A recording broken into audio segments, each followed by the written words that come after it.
Services Director Lori Criss is next, and we're going to Skype her in. And Lori, you've talked to me a lot about what we're seeing out there with people and their mental health needs. I know that as I've talked to other people across the state, we're seeing that as well. Maybe you can help us a little bit about how to get through this and maybe help family and friends get through it. Yeah, thank you so much, Governor, for having me back. I appreciate your attention to our physical health and our mental health as Ohioans, and I know that so many others do as well. This pandemic is definitely creating prolonged stress for all of us, and if you're feeling stressed out, you're not alone.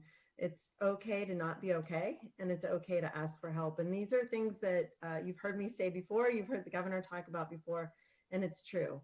We've established an Ohio care line so that if you want to talk to someone about your stress, you can call 1-800-720-9616 to connect with a mental health professional 24 hours a day. And maybe you don't want to have a conversation. You'd rather just text with someone. That's available too. You can text the number 4 and the word HOPE to 741-741, and you can chat via text. Either way, you're connected to a mental health professional that's just going to walk you through answering questions that you have, listening to your concerns, connecting you to resources or information in your local community. Maybe you don't really need to talk to someone yet, but there are still healthy ways for each of us to think about adapting to adversity during the pandemic. And these are pretty simple things that each of us can do, but they do take some attention on our part to make sure that we're taking care of ourselves. So the first, the governor's already talked about this, staying emotionally connected to people that we care about each day, reaching out to a friend or a family member with a phone call. It helps us feel better as the person making call, and it's always great to get a phone call from a friend too. Get a little bit of fresh air, a little bit of sunlight, a little bit of exercise each day. That gets a little harder in the colder months in Ohio, especially the sunlight sometimes, but getting outside, and even if it's just bundling up and taking a walk around the block or doing some stretches inside near a window, these are good things for us physically. And then the other thing I'll just mention quickly today is prioritizing time for your spirituality or your faith. Spending some time in meditation or prayer is something that can really help with managing stress too. So again, these things sound simple, and it's easy to move away from any one or all of these things on a day-to-day basis, especially if we're dealing with financial struggles or missing loved ones during the holidays or supporting a school-age child during the learning. Is there anyone here from the public that would like to speak? Yes. You are, sir? My name He's 6 years old in first grade. Okay. I wrote something, so please bear with me. I'm speaking with the utmost concern and urgency as a parent, as well as being as a parent and the well-being of myself and my family. If you feel the need to cut me off at the 3-minute mark, then shame on you too. I'm here to report the misconduct of Jennifer Allerding and company. My son Enzo is first grader with a learning disability. He has autism. Since the start of the pandemic, and his family have been tirelessly trying to provide Enzo with the best education and support we can. Since the start of the Restart Ohio initiative and schools' call to reopening to seek approval of a political figure and heed the true emergency, which is COVID. We have elected, since the first reported incident at the school, for Enzo not to attend. A few weeks have gone by, and I have reached out for support to his support team in requesting assistance. We agreed to meet in person, over Zoom, through emails, that Enzo attend online and come home or come in for his special needs. We agreed any attempts of concern for his attendance to be communicated in an appropriate advancement to us prior to it getting to the concern of his attendance being an issue. Ms. Parrott, who is his special ed programmer, she agreed. Excuse me.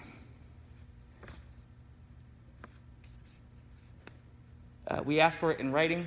She stated she could not provide one, but verbal agreement was okay. We agreed in compliance to perform online classes. We refused any type of physical interaction due to the virus's continued surge. Enzo was on an IEP. I requested a formal meeting with the board over 2 weeks ago, an email, as I expressed my concerns in regards to FAPE and Enzo getting the same education as every kid. I called Ms. Allerding on the phone and requested the school's financial reporting over the phone. I felt that I was not being heard and blew off. She said she didn't have access to this, that the finance person did, even though 2 days prior, I asked her if she was a financial decision maker in regards to finance. She said yes. I then proceeded, as I knew she would not perform the action, requested to speak with the finance person at the administrative office. I live across the way. It's like maybe 1,000 feet drive or something like that. Not relevant, but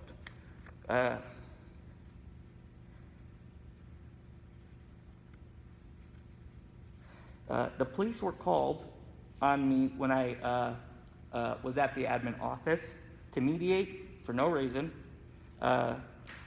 my intent of obtaining these records, which are public.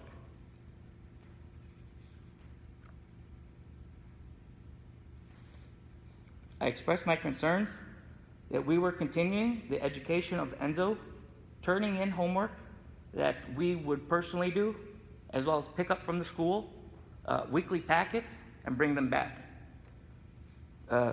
in lieu of his absence.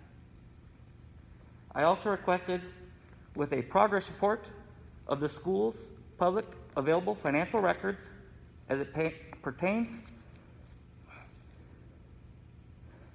to the operating cost for each student, but specifically in regards to Enzo.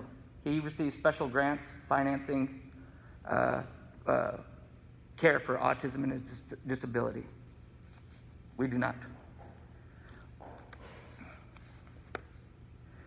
The reason why I was requesting those records is because we're providing the best possible education that we think we can for him in regards to operating costs and not being compensated while the school is. Ms. Allerding stated that she does not break it down per student. I asked for overall finances and how it can be broken down to obtain this. We have spent approximately $15,000 to $20,000 in supporting the tools and costs to perform the education for him in the meantime. I reached out to everyone in regards to for help. I spend day in and day out 15 plus hours a day researching different ideas and grants to obtain the same amount of funding that is being provided to the school and even offset the cost through special grants.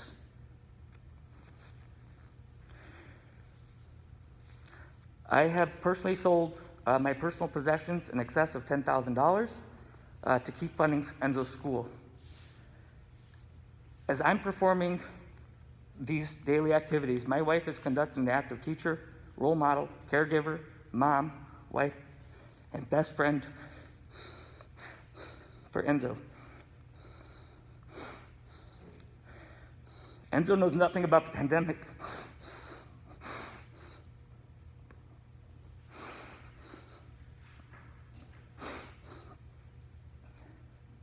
I've been offered online courses with the school provided equipment. The iPad that was provided has security features like keyboard tracing, fingerprint logging, screen capturing, microphone activation, camera activation, network activation, connected network to my personal files on my network. all at my cost. We refused and stated my concerns. Ms. Allerding stated if I refuse, this is not her problem, and that we would not provide Enzo with an iPad. I sent her a picture of Enzo's iPad in the condition, non-functional. She said, if he is not online for tomorrow's attendance class, that truancy will be called. Now keep in mind, I requested a meeting with the board 2 weeks ago. That's 10 days of attendance. We cannot afford a new iPad. We will not put our son in any danger, provided tangible evidence of corona being at the school, as well as reportings from the CDC, HUD, the Department of Homeland Security, and other agencies. I'm not an extremist. I'm not here making things up, just the safety of my son. Wiping down counters and attempting contact tracing is a farce. It can be concentrated in the air in the form of aerosol or small particles for hours. This is based on the CDC's website, the governor's emergency call to action, and all this info was being provided almost every half an hour or so to the school. I'm being ignored, threatened. I had the police come to my house, my school. I have been banned from the property without cause, other than expressing my concerns. I feel for retaliation in forms of law enforcement, harassment when I leave here today, and in the unforeseeable future. I am disabled with schizophrenia and do not sleep because I fear the police are outside of my windows and doors or spying on me when I try to leave my home. This is not the way I want to live. I fear I won't be for much longer. I need to help my family and Enzo. I love them. Meeting with you guys is my end line. So please take my request seriously in meeting with me. Thank you. I have also emails from Miss Parrott. One of her quotes in her signature line says, "Never doubt that a small group of thoughtful citizens can change the world. Indeed, it's the only thing that ever has." I met with taunt in my request to meet with the board on multiple occasions. She's stating that she doesn't understand my request when it was perfectly clear my first attempt. That's all I have to say.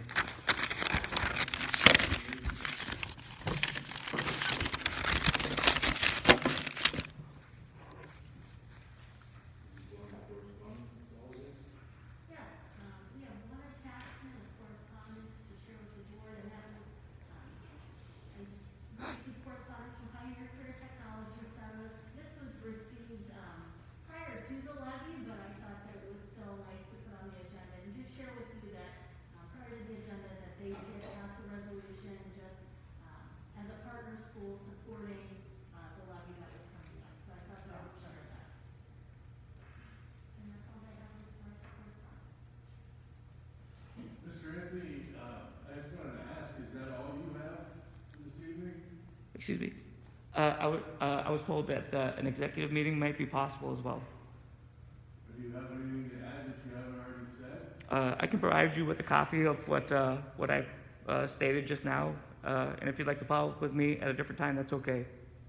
If you could provide us with a copy of what you just said, that would be great. Yes, sir.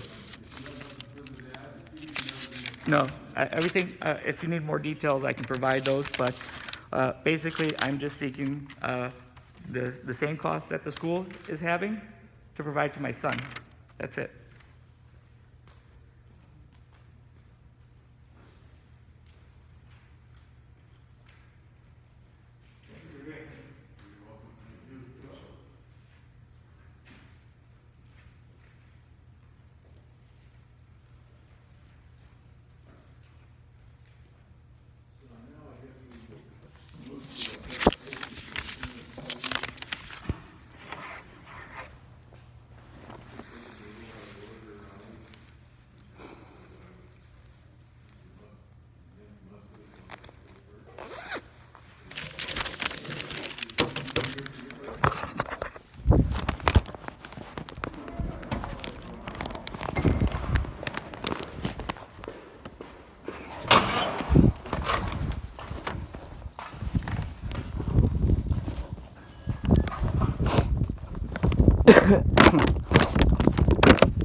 He's just waiting, huh?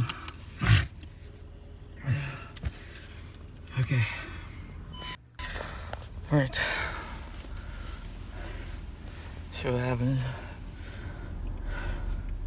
Might not be today, but I foresee it coming. If they did today, that would just be stupid.